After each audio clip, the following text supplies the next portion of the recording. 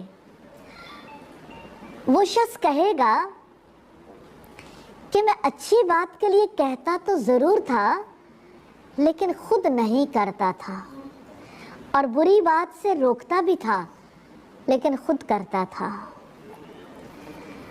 فتنے کے حوالے سے یہ حدیث ہمیں بتاتی ہے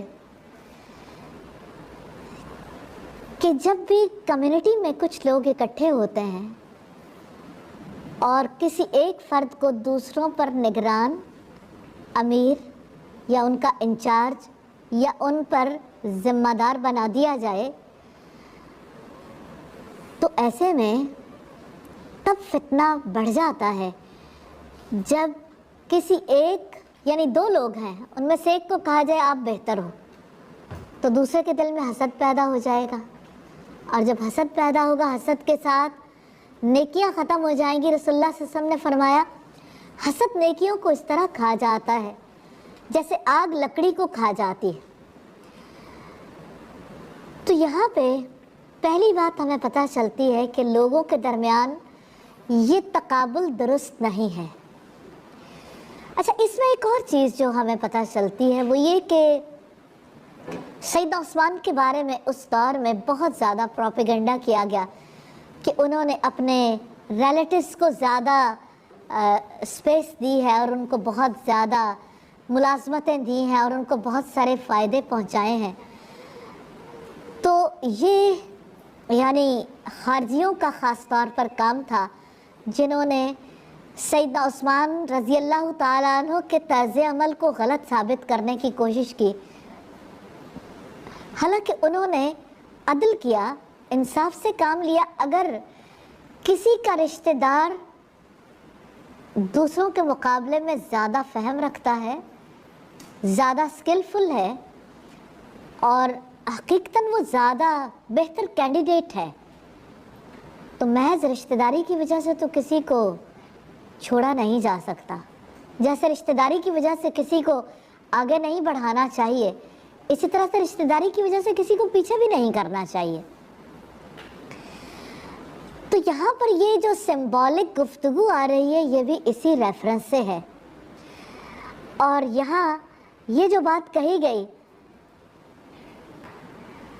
کہ میں ایسا آدمی نہیں ہوں کہ کسی شخص سے جب دو آدمیوں پر امیر بنا دیا جائے تو یہ کہوں تو سب سے بہتر ہے، جبکہ میں اللہ کے رسول سے سن چکا ہوں، آپ نے فرمایا ایک شخص کو قیامت کے دن لایا جائے گا اور اسے آگ میں ڈال دیا جائے گا، پھر وہ اس میں اس طرح چکی پیسے گا جیسے گدھا پیستا ہے۔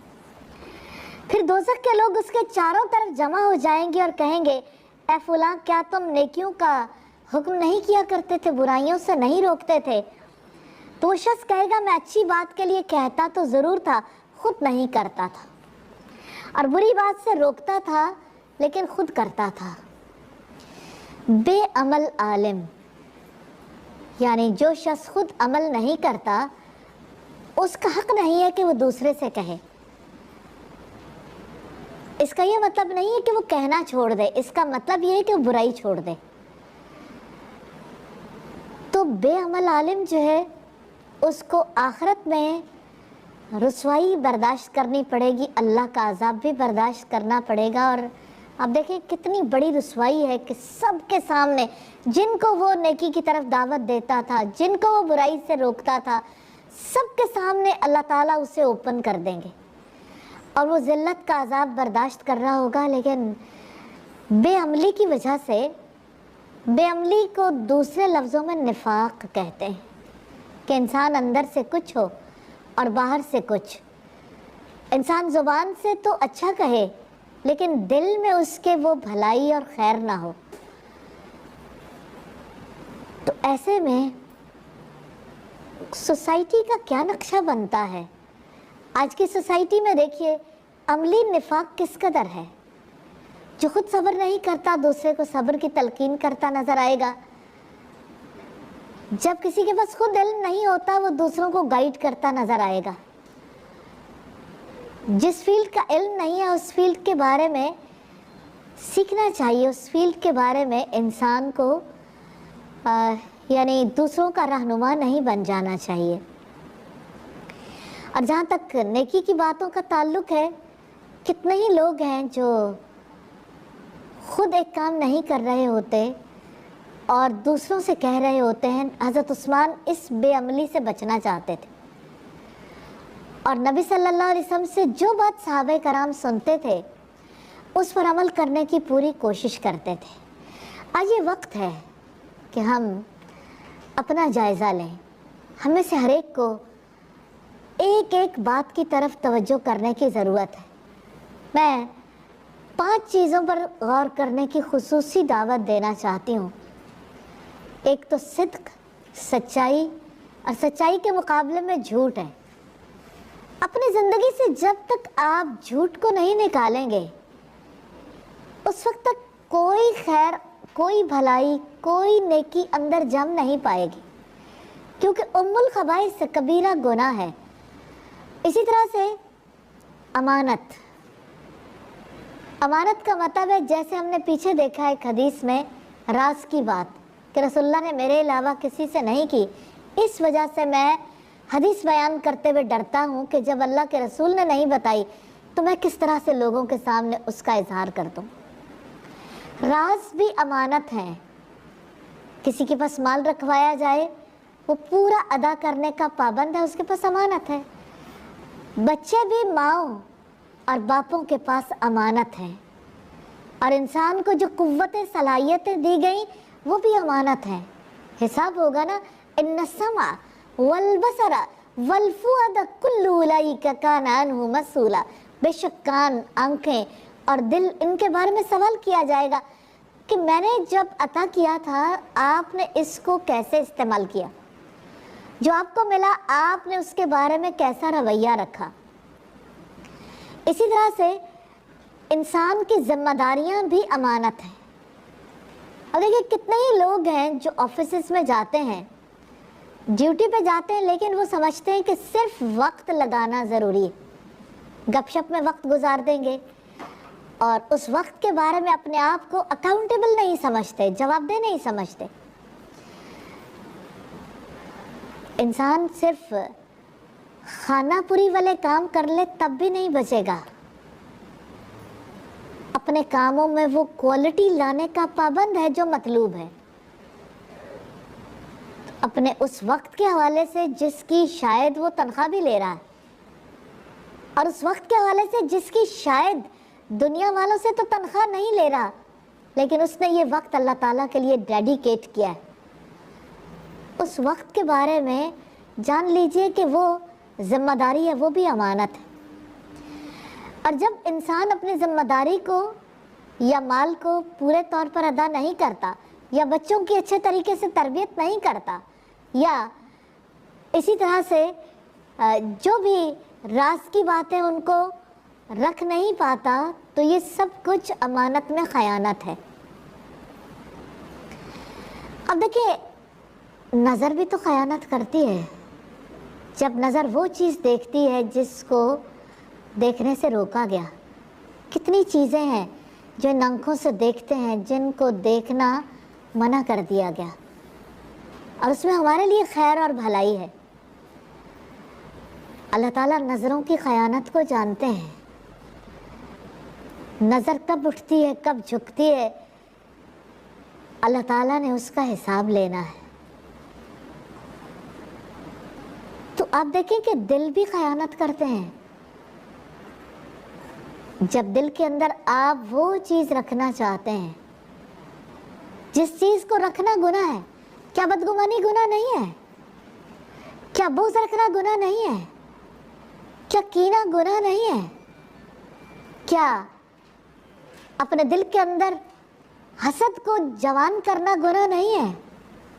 پالنا پوسنا، اس کو بڑا کرنا۔ تو جو خیانت دل کرتے ہیں، جو خیانت زبان کرتی ہے، جو خیانت آنکھیں کرتی ہیں، جو خیانت کان کرتے ہیں، اس کا بھی حساب کتاب ہوگا۔ اسی طرح سے جیسے انسان کوئی وعدہ کرتا ہے، وعدہ پورا کرنا یہ ہمارے نبی کا حکم ہے، اور آپ صلی اللہ علیہ وسلم نے امانت اور عہد کے بارے میں فرمایا لا ایمان لمن لا امانت لہ، اس کا ایمان ہی نہیں جو امانت کی پاسداری نہیں کرتا، ولا دین لمن لا عہد لہ، اور اس کا کوئی دین نہیں جو عہد کی پاسداری نہیں کرتا۔ لیکن آج اگر دیکھیے تو کوئی بھی عہد کے بارے میں اپنے آپ کو پابند نہیں سمجھتا۔ معاہدوں کی پابندی کا تعلق اداروں سے بھی ہے۔ مثال کے طور پر آپ دیکھیے کہ اگر کسی ادارے میں پہنچنے کا وقت 9 o'clock ہے اور آپ 9:15 بجے پہنچ رہے ہیں، تو آپ بدعہد ہیں۔ لا دین لمن لا عہد لہ۔ آپ جب جاتے ہیں، جانے کا ٹائم 6 o'clock ہے اور آپ 5:45 بجے جا رہے ہیں، بدعہدی تو ہو گئی، کیونکہ معاہدہ تو تھا کہ آپ اپنے اوقات کی پابندی کریں گے اور آپ نے پابندی نہیں کی۔ اور اسی طرح سے اللہ تعالیٰ کے احکامات ہیں۔ ایز اے مسلم ہم باؤنڈ ہیں اللہ تعالیٰ کا حکم ماننے کے لیے، لیکن جب یہ سوال اٹھتا ہے کہ اللہ تعالیٰ نے یہ حکم کیوں دیا، اور اس حکم کے بارے میں دل قبول نہیں کرتا، تو کیا یہ اللہ تعالیٰ سے بدعہدی، بے وفائی نہیں ہے، اس کی نافرمانی نہیں ہے؟ اور اسی طرح سے عدل ہے۔ عدل ظلم سے اپوزٹ ہے۔ ظلم کہتے ہیں کسی چیز کو اس کے جائز مقام پر نہ رکھنا، یعنی پلیسمنٹ ٹھیک نہیں ہے تو یہ عدل نہیں ہے۔ نمبر 1 یہ بات ہے۔ اور پھر آپ دیکھیے کہ ظلم کے حوالے سے آپ یہ دیکھتے ہیں کہ جب ہم کسی کے ساتھ انصاف نہیں کرتے تو ہم کہتے ہیں کہ ہم، یعنی کوئی کسی کے ساتھ انصاف نہیں کرتا، اس کا حق پورا نہیں دیتا، اس کے ساتھ وہ معاملہ نہیں کرتا، تو اس کے ساتھ ظلم کرتا ہے۔ مثال کے طور پر آپ اپنے بڑوں کی عزت کرنے کے پابند ہیں۔ اگر کسی بزرگ کی عزت نہیں کرتے، اگر والدین بزرگ ہیں اور ان کے ساتھ آپ اونچی آواز میں بات کرتے ہیں، ان سے آگے چلتے ہیں، ان کی رائے کو اہمیت نہیں دیتے، تو اس کا مطلب کیا ہے کہ آپ ان کے ساتھ ظلم کر رہے ہیں، عدل نہیں کر رہے۔ اور عدل کا دائرہ بہت وسیع ہے۔ زندگی کے سارے معاملات میں یہ منیمم لیول ہے عدل کا۔ عدل سے اوپر کا درجہ ہے احسان کا، کہ آپ ایکسیلنس لیول تک پہنچیں کہ جس میں صرف اتنا نہ دیں جتنا کسی کا حق ہے، بلکہ اس سے بڑھ کر دیں۔ حق سے بڑھ کر دینا جو ہے یہ احسان ہے۔ اور اسی طرح سے 5ویں چیز جو ہے وہ حیا ہے۔ ان 5 چیزوں کے بارے میں اگر آپ ورک کرنا شروع کر دیں تو اللہ تعالیٰ کی بہت رحمت ہو جائے گی. حیا کو آپ سمجھتے ہیں بے حیائی سے زیادہ سمجھ سکتے ہیں. نبی صلی اللہ علیہ وسلم نے فرمایا اذا لم تستحی فاصنع ما شئت، جب تم بے حیا ہو جاؤ پھر جو تمہارے جی میں آئے کر گزرو. پچھلے انبیاء کی شریعتوں میں بھی یہی بات آئی تھی اور آپ نے اسی کو بیان کرتے ہوئے فرمایا. اور آپ نے فرمایا حیا خیر کے سوا کچھ نہیں لاتی. اور آپ دیکھیے کہ آج ماں باپ نے، اساتذہ نے اپنے بچوں کو کتنی حیا سکھائی ہے. یعنی اگر کوئی لڑکی ہے اور اس کے ٹخنے ننگے ہو گئے، نماز کی حالت میں بھی اسے اس بات کی فیلنگ نہیں ہوتی اور گھر سے باہر نکلتے ہوئے بھی فیلنگ نہیں ہوتی، کیونکہ سوسائٹی میں ایکسیپٹیبل ہے اور ہر کوئی اپنے آپ کو ایسے کسی کام میں ملوث دیکھ کر سوسائٹی میں فٹ سمجھتا ہے اور یہ نہیں سمجھتا کہ یہ بے حیائی کا کام ہے. اور بے حیائی کا دائرہ کار بھی بہت پھیلا ہوا ہے. اور جہاں تک حیا کا تعلق ہے، نبی صلی اللہ علیہ وسلم نے فرمایا حیا اور ایمان دونوں ساتھ ساتھ رہتے ہیں، ایک اٹھے تو دوسرا بھی اڑ جاتا ہے. تو اصل بات یہ ہے کہ جو کرنے والے کام ہیں ان کو اگر آج نہیں سوچا، نہ کیا، فتنے میں مبتلا ہوئے تو آئندہ کی جنریشنز بھی وہی سیکھیں گی.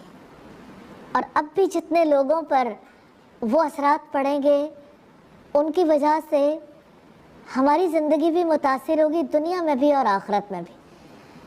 جیسے آدم علیہ السلام کے اس بیٹے کے کھاتے میں تمام قاتلوں کا قتل کا گناہ جاتا ہے جس نے پہلی بار قتل کیا تھا. تو یہ آثار ہیں زندگی میں جن کی کیئر کرنی ہے. اور ہم نے بات کی تھی 2 weeks before کہ ہم انشاءاللہ تعالی خیر کے کام کرنا چاہتے ہیں. تو خیر کے کاموں میں پہلا کام ہے آپ اللہ تعالیٰ کی راہ میں خود بھی صدقہ کرنا سیکھیں اور اپنے گھر والوں کو بھی سکھائیں، بڑوں کو بھی، بچوں کو بھی. اور جب صدقہ اکٹھا ہو جائے پھر آپ مل کے گھر والوں کے ساتھ کسی خیر کے کام میں، چاہے کسی کو کھانا کھلانا ہو، کسی بھوکے کو کھانا کھلانا ہو، کسی کو لباس پہنانا ہو، کوئی اور نیکی کا کام کرنا ہو، پھر مل کے وہ کام کریں تو نیکیاں پروان چڑھیں گی انشاءاللہ تعالی. تو آپ میں سے کتنے لوگ ہیں جنہوں نے ہر روز صدقہ کرنا سیکھا ہے، کوشش کی ہے روزانہ صدقہ کرنے کی؟ الحمدللہ. اچھا، کتنے لوگ ہیں جنہوں نے روزانہ صدقہ نہیں کیا لیکن کیا ہے؟ اچھا، آپ نہ اپنے آپ کو اپنی عادتوں کی تنظیم کریں. جب کبھی انسان کبھی کے کام کرتا ہے وہ بھول جاتا ہے. تو اپنی زندگی میں لانے کے لیے چھوٹی سے چھوٹی چیز، جو کھانے لگے ہیں اس میں سے کچھ کسی کو نکال کر دے دیں. ضروری نہیں ہے کہ روپے کا ہی صدقہ کرنا ہے. آپ کسی کپڑے کا، کسی برتن کا، کسی کھانے کا، پہننے کی کسی بھی چیز کا صدقہ کر سکتے ہیں. کوئی بھی چیز جو کسی کی ضرورت کی ہے، آپ کی ضرورت سے زائد ہے، آپ اسے دے سکتے ہیں.